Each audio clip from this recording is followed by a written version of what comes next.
तेज रफ्तार जिंदगी fast food और वर्जिश की कमी का नतीजा पेट की चर्बी की सूरत में निकलता है और इससे न सिर्फ इंसान बदसूरत लगता है बल्कि बढ़ा हुआ पेट, अमराज कल्ब, ब्लड प्रेशर और दीगर कई अमराज का पेशगामा भी साबित हो सकता है।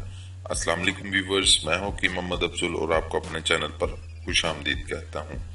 तिब मशरिक और आयुर्वेदिक तरीका इलाज में बढ़ते हुए पेट को कम करने की कई तदाबीर मौजूद हैं जिन पर अमल करके पेट और सीने को एक हद तक एक ही सतह पर लाया जा सकता है, लेकिन इसमें मुस्तकिल मिजाजी और सब्र की जरूरत होती है क्योंकि व्यूअर्स, पेट ना तो एक ही रात में बढ़ता है और ना ही एक ही रात में कम किया जा सकता है। तो आज जो मैं नुस्खा आपके साथ शेयर करने जा रहा हूँ, एक्चुअली ये एक ड्रिंक है जिसको आप पियेंगे तो आप अपने वजन को खातिर ख्वाह हद तक कम कर सकते हैं। तो व्यूअर्स, अगर आप वजन कम करने के बारे में संजीदा हैं तो आज से ही ये ड्रिंक अपनी डाइट में शामिल कर लें और फिर देखें कि कैसे फालतू चर्बी और लटका हुआ पेट सिर्फ 2 हफ्तों में कम हो जाएगा। अब इस ड्रिंक को हम बनाएंगे कैसे?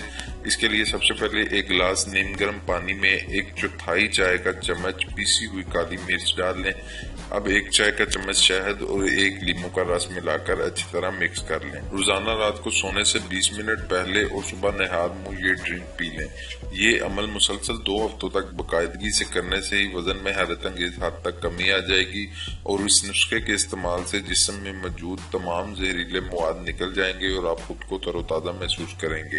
इस नुस्खे के इस्तेमाल के दौरान आप तमाम बादी अशिया से परहेज करें जिसमें आलू, गोभी और चावल और मजीद ऐसी तमाम बादी अशिया, चिप्स वगैरह से, फास्ट फूड से परहेज करें और एक्सरसाइज को मामूल में शामिल कर लें।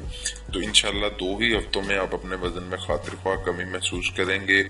तो व्यूवर्स, ये थी मेरी आज की वीडियो। उम्मीद करता हूँ आपको पसंद आई होगी। तो प्लीज इस वीडियो को अपने दोस्तों के साथ शेयर कीजिए और इस वीडियो को लाइक भी जरूर कीजिएगा और साथ साथ मेरे चैनल को सब्सक्राइब भी कर दीजिए ताकि मेरी आने वाली आइंदा की वीडियोस जिनमें हेल्थ और ब्यूटी से रिलेटेड वीडियोस शामिल होती हैं आपको एक ही प्लेटफॉर्म पर मुयसर आ सके।